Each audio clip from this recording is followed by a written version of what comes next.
မြေတစ်ခွင်မြေနီလန်းကလေးတိုင်းရှောက်လန်းခဲ့စဉ်ထမ်းပင်တန်းတွေကလက်ရက်ခေါ်လို့နေမန်ကြီးရိပ်အောင်မှာနားခိုရင်စိတ်တွေချီနူးစေ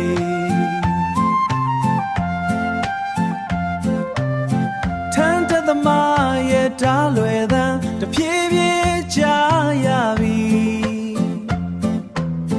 မြေအိုးလေးထဲမှာအမြုပ်တစီနဲ့အေးမြကြီး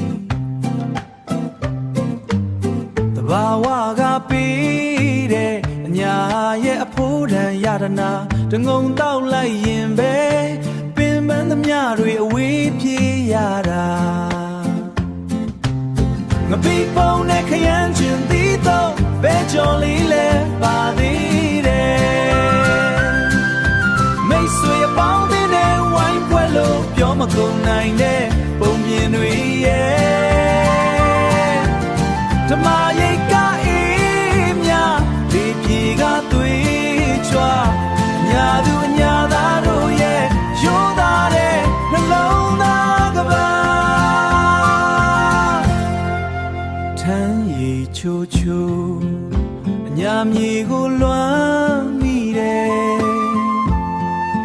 ဘယ်ရဲ့ရောက်ရောက်ဒီမြေနှံကိုမမေ့နိုင်ပါကွယ်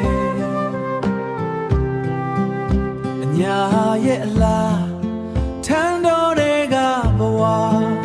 အမြဲတမ်းအမတ်တရားရှိနေမှာပါ